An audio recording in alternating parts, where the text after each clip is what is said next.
Encore Yoga and Body, and I have been teaching fitness and been in the wellness industry for 32 years. I started my senior year of high school, and I've been teaching yoga and stress management meditation for 20 years. So it's been a while, and first and foremost, I have to say that yoga teachers are not immune to stress. The reason why I have yoga in my life and why I practice yoga and meditation daily is because I need it. Without it, I just experience stress on a whole nother level. These tools that I'm about to tell you help me personally. I'm very high strung naturally. Of course, we're all living in 2020, so who's not stressed right now? And I do want to share these with you because I know that these techniques and tools work. Yeah, and I'm excited to learn. And just a little bit of background. Like I said yesterday in my stories, I woke up on Saturday morning and I was like, you know what? I heard about this yoga class that's happening outside. I need community right now. I need to see people. And I definitely got more than I bargained for when I signed up with Patricia, because she just brings so much good energy and light and practical tips you can take with you and implement throughout your week. So the goal of this training is to equip you with those techniques you can use to help you work through those daily stressors, your anxiety triggers, and even if you don't need it now, which I feel like those of you who are, managing it well are few and far in between, this is more of a tool to have in your tool belt, so when you do need it, you have it there. You can use these tips to help you work through that. So I'm going to turn it over to Patricia and just let her talk to you guys and fill you with her knowledge. Well, to go back for a moment on what I was saying about practicing yoga and meditation daily, it doesn't have to be a lot. It just needs to be a little. A little practice every day helps. The reason why I'm stressing this every day is because if you remember back probably from an old science class about Pavlov's law, Dr. Pavlov would ring a bell, and a dog would come and he'd feed the dog steak, and the dog would salivate. And so it got to the point over and over again that every time he rang the bell, the dog would have a steak, he salivates. So then, once he was ringing the bell, the dog would still salivate even if he wasn't getting steak. So that's Pavlov's law kind of in a super quickie little nutshell. So one of the things that we can do to deal with this stress, anxiety is a little bigger situation, but to deal with both, is to start to rewire your brain a little bit so that the moment that you start feeling stress, which for us is very constant right now, sometimes from the moment we wake up till we go to bed, it feels like we've been inundated with stress. But if we can start to get into this practice of every time you feel that stress, that come up, you breathe deeply. You take deep, slow breaths, and you've seen it everywhere. Just breathe. Breathe in, breathe out. Now that we're on social media, you have little funny memes, little cartoons that say that, breathe in, breathe out. And so you take these deep breaths, and when you breathe deeply, the body's automatic response, you can't even stop this from happening. The body's automatic response when you exhale is to stimulate the parasympathetic nervous system, which is the opposite of the fight or flight response. It's your rest and relaxation.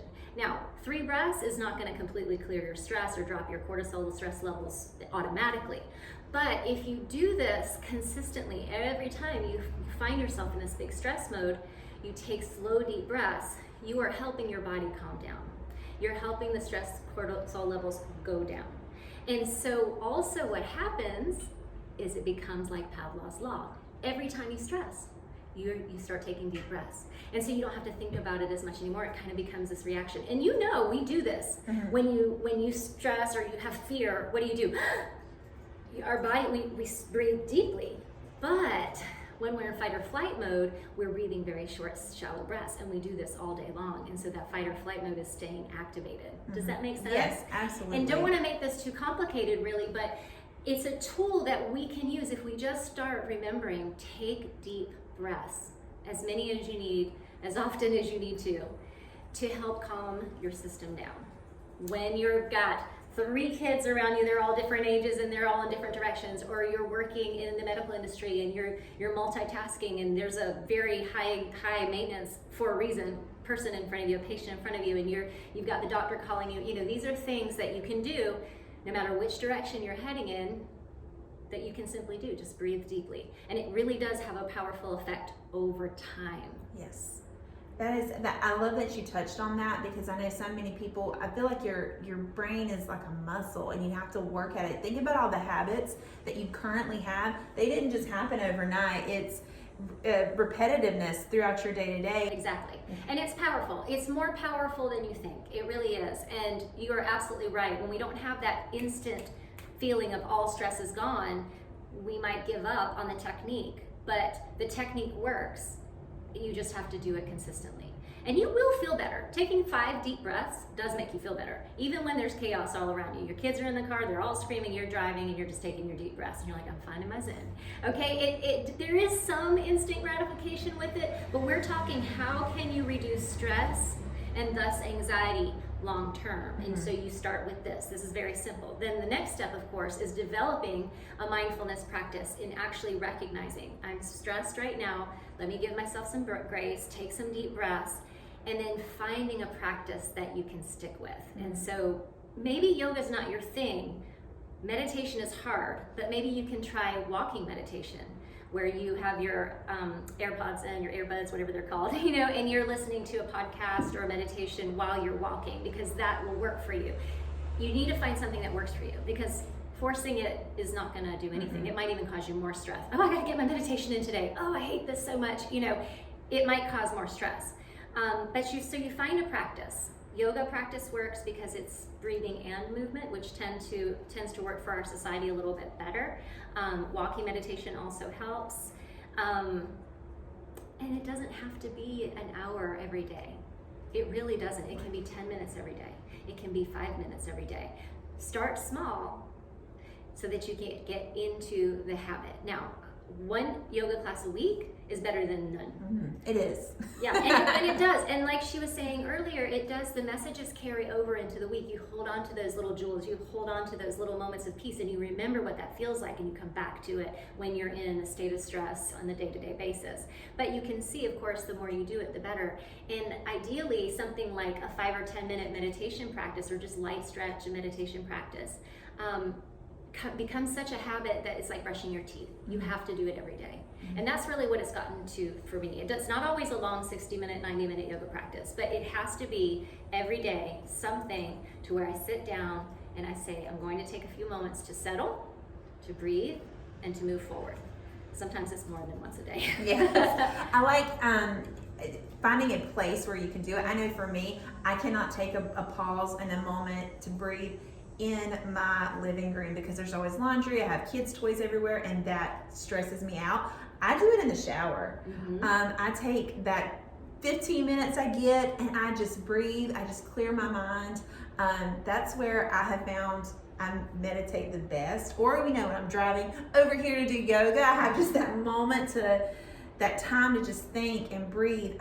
One of the things I wanted to mention that you said, 1 yoga a week is better than nothing, and you take those little jewels. Something that you said in one of the very first classes I came to that I took immediately and started implementing into my day-to-day was, when we get on our mat, we set our intention for that practice. And I took that with me, and every day when I woke up, I would set my intention for that day. Who do I want to be today? I want to be positive. How do I want to show up for my family, for my clients, for my friends? And that was it's something that's so small that it takes me 5 minutes to think about when I wake up in the morning. If that, while I'm making my coffee, I'm just like, how do I want to show up today? And kind of setting that for yourself sets you up for the day, if that makes sense. So that was something that I really took away from one of those very first practices, is how to intentionally try to make myself have a good day. Right. I love that. I love that. And here's something we don't think about, that wording, that verbiage, set an intention. Setting an intention is powerful. Give yourself some grace if you lose it. Because I still lose it some days. If your intention is to be patient with your children all day long and you lose it, have grace for yourself. But to set an intention means you are going about your day intentionally, with intention, not just going with the flow of what's happening and letting that take you in every different direction. There is something to be said for going with the flow and not struggling and fighting against what's happening, but at the same time, we can be led in so many different directions. We can be led by the energy of another person. We can be led by a circumstance that happens that's the opposite of what we would like to happen. So there are a lot of things that can veer us away from our morning intention. Right. And so we're setting the tone for the day to live intentionally, to intentionally be more patient, to be intentionally more loving, more compassionate. I mean, the list can go on. Yeah. Okay, so we're going to get into some of the questions that you guys sent in. We had a lot of the same questions. So many of you are feeling all of the things. I mean, it's just, we're overwhelmed, especially as women and mothers and, business owners. I know you have probably felt this, being a business owner yourself. So the first question came from Jessica, and she asked, how do you handle stress when you are truly overworked? And I feel especially my teachers and those in the medical field can really, really relate to this question. Mm-hmm. Well, I'll go ahead and say 2 little nuggets before I answer this question. My degree is in education, so I actually was an educator. I actually taught high school level Spanish for a few years, and so I know that workload. It is amazing, and right now I can't even imagine how you teachers are doing it. So really big props to all of you teachers and all of you people in the educational system today. Same thing with those in the medical industry. I actually was a massage therapist for 6 years at a neurologist's office and worked in pain management. So I do have a taste of that as well. And again, big props to you for doing the hard work. So how do you handle stress when you're truly overworked? I want to go back to the simple idea of pausing in the moment and being mindful. And so I think there's a little confusion about mindfulness and meditation. They sort of overlap, similar to stress and anxiety, but mindfulness is being truly present in the moment. And what causes us a lot of stress is worrying about the past or worrying about the future. And being in the present, truly in the present, even though it's maybe uncomfortable, can actually automatically decrease your stress levels a little bit. So think about the concept of mindfulness, bringing your whole mind to what's happening in the actual moment, taking those deep breaths and evaluating what can you do in that moment to help you move forward. So the question is, how do you handle stress when you're truly overworked? You take one step by step by step by step in doing your work while you're taking these pauses and these deep breaths and focusing on the moment. Because the minute you start thinking, how am I going to handle all of this, is when the freak out starts to happen. Spiraling. And then it's panic mode, and Yeah. then that goes into true anxiety. And for some people, it really is a trigger that sends them into another place, and that's where medication is needed and things, and you're having panic attacks, and that is another discussion. But to really truly be in the present, that's the only thing we can control. Right. It's the only thing we can control. If we start thinking about how am I going to handle all this based on something that happened in the past where you couldn't handle something, or there was a fallout, or a mistake was made, or something that triggers more stress, whether it's in the past or in the future, is going to keep you in high alert. Mm-hmm. So to manage it moment by moment and have grace for yourself to do what you can in that moment, it's all we can do. Right.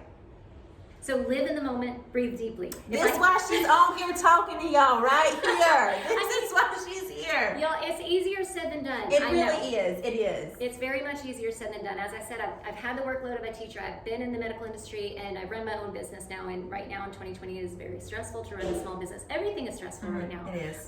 So I know it sounds simple, too simple to be of use, but it really is a tool to help you manage stress. And I've done some presentations within the medical industry for continuing ed for nurses and PTs and doctors. And there are so many studies out there now that are showing that these pauses and mindfulness, being in the moment as much as you can be, decrease stress levels.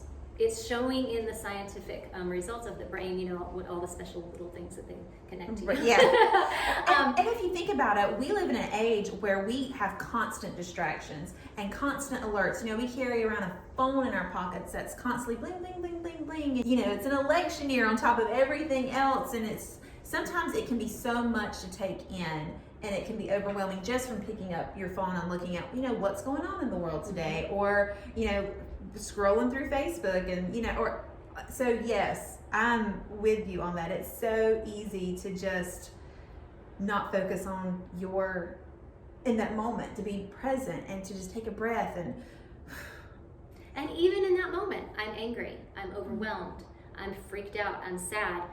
Acknowledge that. Yeah. Just acknowledge it.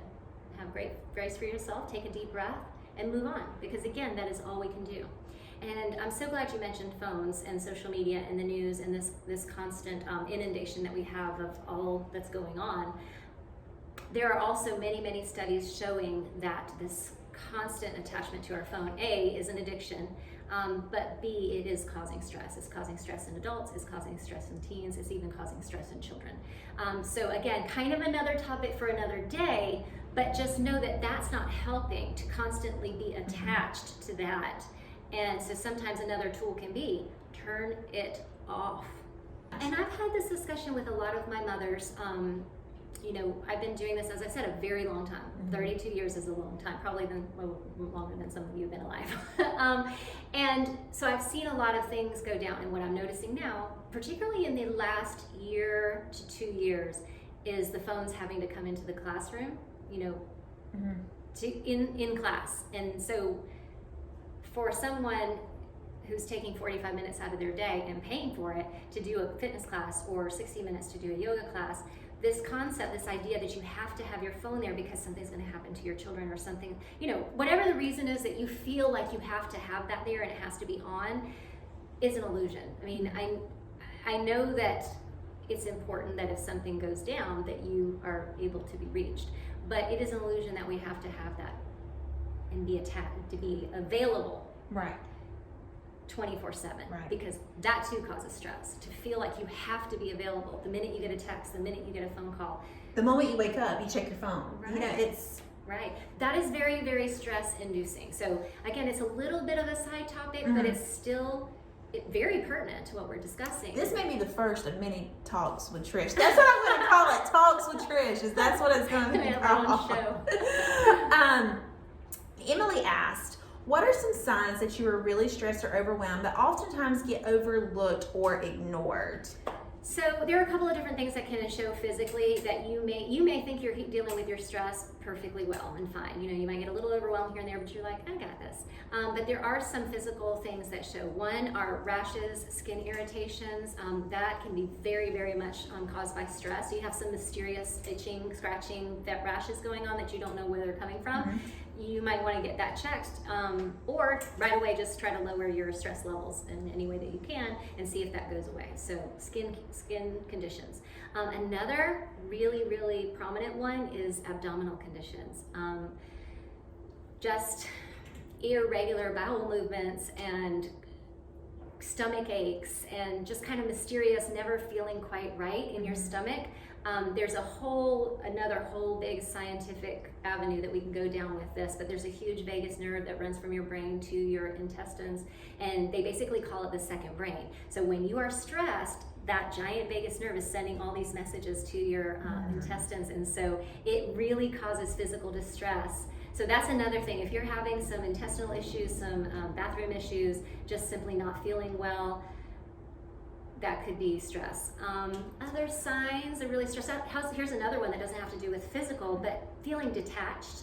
That's a good one. Feeling detached from things that you used to love to do or from people you used to enjoy hanging out with. I find, I know this is going to sound terrible, but when I am super stressed, I don't even want my husband around me. I don't even want to look at him or talk to him. And he's the sweetest, cutest guy ever. And I want to be totally detached from him, which of course is sad and not fair to him. Right. But it is due to my stress levels, and I can feel it when it's happening, and luckily I can recognize it. But if you're not thinking about it, or you don't know, then you may not recognize that. So feeling detached, extremely irritable. All of those, yep. Yeah. Something that I know for me personally was simple tasks or like anything that inconvenienced me throughout the day that I would normally be able to handle well.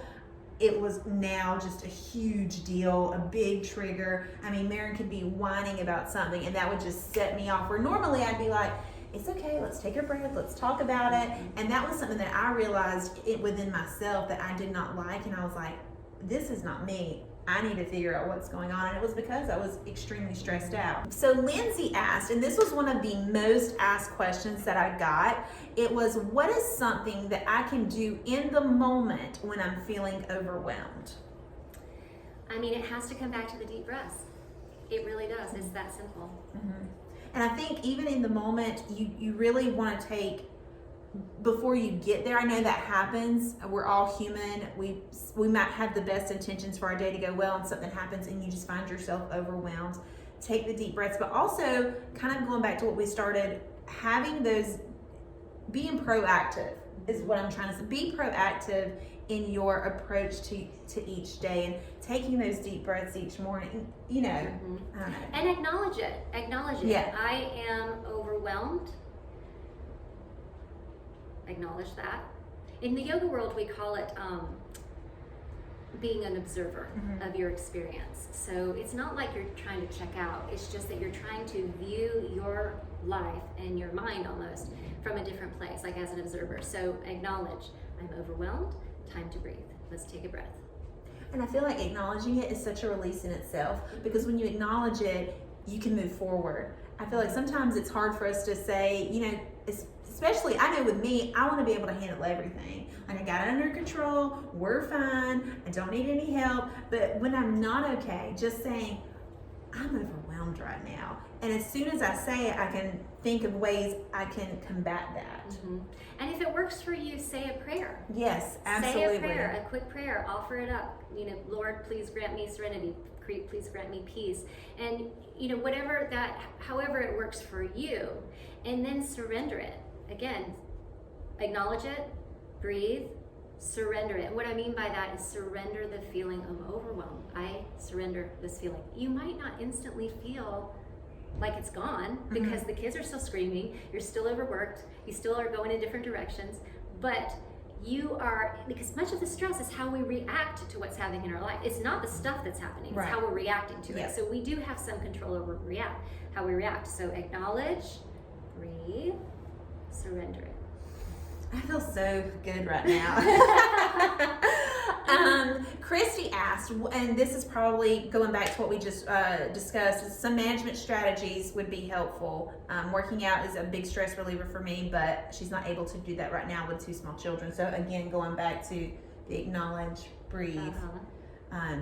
Yeah, those tools will apply pretty much in any Anywhere. situation, really. I would like to say I have had a lot of mothers come through Encore, and I have seen a lot of creative ways to get around it. And I know the evening is probably the most difficult time to get moving, but I've seen it on videos, and I've known mothers who have done it, and they do the little whatever. They strap them on? They strap them on. Girl, Yeah. I did that one time and I about died. My baby was like 30 pounds and I'm like, I can't even do 30 pounds. Strap on. Yes. You just do some simple exercises. Yes. I'll go ahead and demonstrate. You can't really see it that well, but just, you know, some little taps out to the side, some little marching in place. And if you have the right music going, the baby will absolutely love it. They And do. again, it doesn't have to be a lot, you know, little 10 minutes here and there, but it really does lift your spirits. And it is going to change what's happening in your brain, and so we want those good positive hormones going through and chemicals going through the brain. So these little tiny things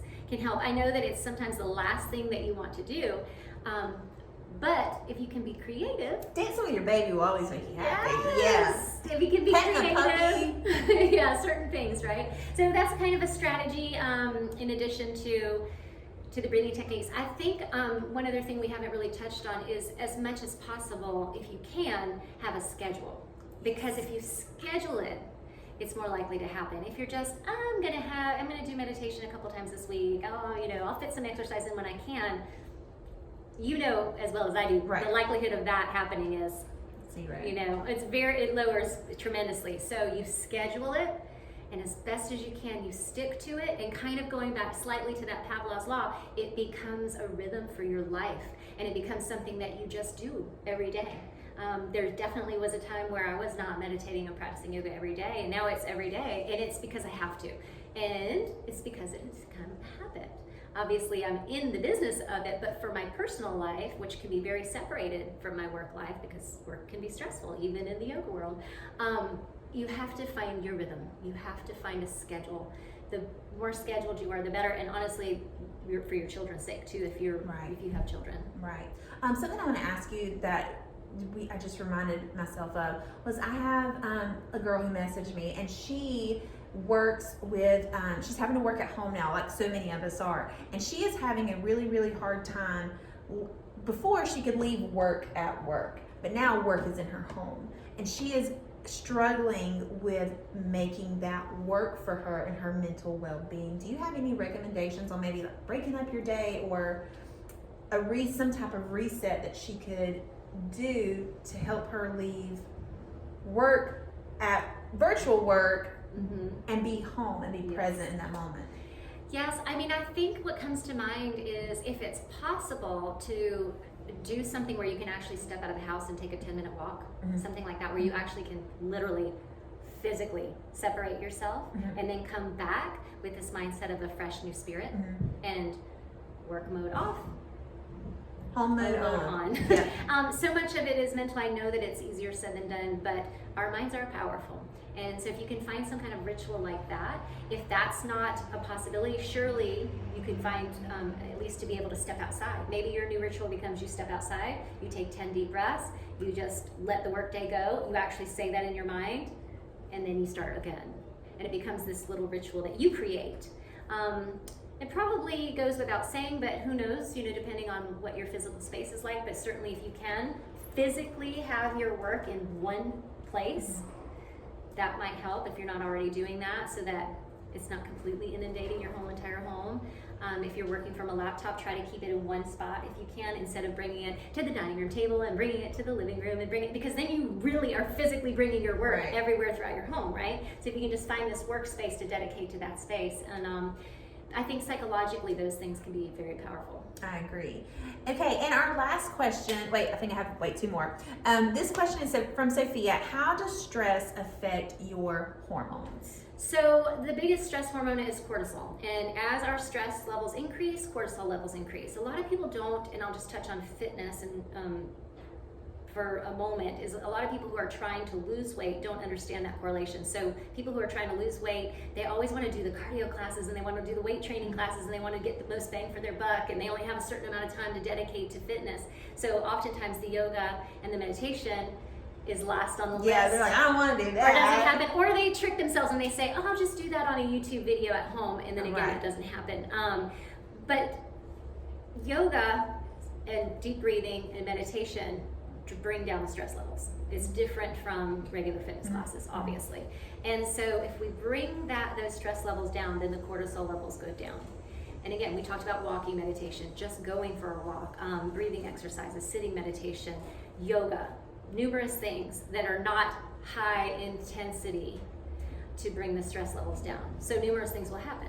Those issues that we were talking about, skin issues, digestive issues, irritability, all of those things will start to go down if we can get the cortisol levels down. But also, cortisol hangs out in the belly area. So if you're high stress, but you're doing all the right things and you're eating well and you're doing your exercise, but you still find that this is not going away, that could be stress. That's stress related, right? So it's so much more. Your overall health and wellness is so much more than just the exercising and the nutrition. That is a huge part, but your mindset, your mentality plays such a huge role. And I know I've shared with my followers about, I had so many hormone issues after I had Quill, and when I went to my hormone specialist, we did work, and she said, you need to do restorative exercises. You need to focus on yoga, bar, swimming, taking walks, because what's happening is your cortisol is getting spiked every time you go do something high intensity. You don't have to do it forever, but you need to make this a primary focus right now. And that has helped. And it was crazy because it was right about 2 weeks after I started coming to Encore on Saturdays, and I told my husband, I was like, it's just insane how instantly I felt better after doing yoga. And he's like, your body was craving that. Your body's always speaking to you, and sometimes it's hard to translate what it's saying, but then when you dive a little bit deeper and you find those answers, you're like, oh, this all makes so much sense. So yeah, I experienced that firsthand.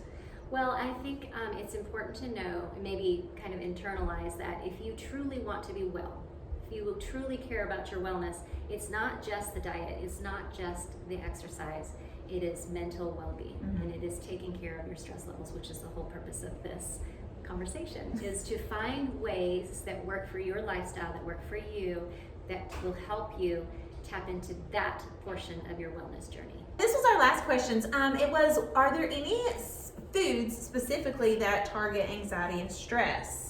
So I don't know of any foods. There may be some out there. I don't know of any directly that can help reduce stress. I'm sure there are some out there, I'm just not thinking of them. But what I can say more importantly is to avoid foods that cause inflammation, because as your inflammation increases in the body and the brain, they consider that a warning. So warning, inflammation, and so the stress levels remain high. It's like you said earlier, I think you're feeding your stress. Yeah, when you're stressed out and you want that sugar and those processed foods, Right. and you're feeding it. You're Right. like, it's like feeding a monster. Right. It's only getting bigger and getting worse. And unfortunately, that's what we want when we're stressed. Yes. Those things. So it takes a little bit of self-control, but to stay away from things like a lot of red meat, definitely sugar, dairy those three things come to mind the most. Processed foods, artificial sweeteners, will cause inflammation in the body. So if you can eliminate those as much as possible, just try to find balance with those, that will help. Chamomile tea is nice. There's some certain teas, kava tea, if those are safe for you, they do have a soothing, sedative effect on the brain and the body. So, and I'm a big fan of those, of teas, they work. So yeah, in regard to diet, that's what I say. There might be some foods out there, I'm gonna have to explore that. Let me ask you this, because this is something that I experienced myself. I dramatically reduced my consumption of caffeine, and that helped a lot as well. And I know as a mom and as someone who's on social media, I see people like at 5 o'clock in the afternoon have a cold brewed coffee that's like this high, full of sugar and caffeine. And I used to be that girl, because I'd be like, oh, I'm gonna get my afternoon. What's the word I'm looking for? Super fancy yes, latte. I'm about to go get it. And it was just kind of feeding all that anxiety that I already had, and my stressors were magnified times 10. So now I actually switched to green teas. I'll have coffee if I need something really strong, like this past week. The baby has been teething and it's been up all night, but I really have decreased how much caffeine I consume. Yes, that's huge. I'm so glad that you mentioned that. Caffeine is huge. It does keep you kind of in that fight or flight mode, which when you first start your day, you want to set your intention, have a few deep breaths, have your meditation, do your meditation, light stretching if you get into that habit, which I recommend.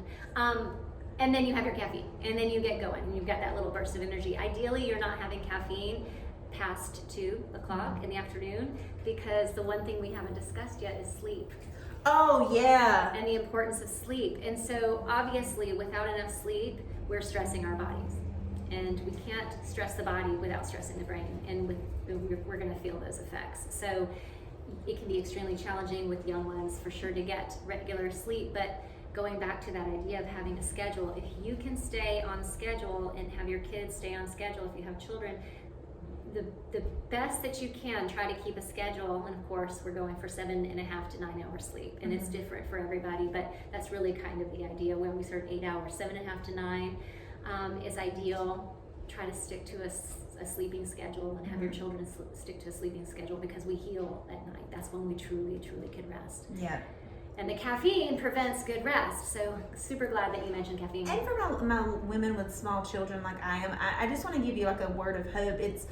Teething only happens for so long. They're only waking up in the middle of the night for so long. You may have one night where it's an odd night and they wake up, but it is possible to have that routine and to get good sleep. I know the first few months of their life, it's, you're doing the best you can, but just know that that's just a phase, and it does get better. And maybe, if you're exhausted and you need that rest, maybe just taking like an hour power nap during the day. If you're in that first few months of their life and you're just not getting the sleep you need, a power nap it's magic. It can work wonders. So I just wanted to give that little message to my moms out there. That's pretty much it. Is there any last words you would like to bestow on everybody? Just to take this all in, take what you need, take what resonates with you. Don't let it overwhelm you, and know that it's not easy work, but it's simple work. And it's all really about developing habits, to be aware, to be mindful, and develop these habits. The sleeping schedule, the deep breaths when you're feeling stressed, mindfulness, acknowledging what you're feeling and having grace for yourself, setting intentions throughout the day. These are, again, they're simple things. So the more you can get into a rhythm with them, the better you will be at dealing with stress and anxiety, and the more you'll be able to handle with grace. Patricia, thank you so much. If you guys don't already follow Encore, make sure to follow them on Instagram, and you guys have a YouTube channel. that she can lead you through some meditation. There's some gentle yoga flows that will be very beneficial. So that would be a great place to start, especially if you're not local to the area. You can still get the Daily Dose of Patricia on their YouTube channel. Thank you so much, and I hope you guys enjoyed it. Thank you, and good luck to everyone. Hang in there. Bye.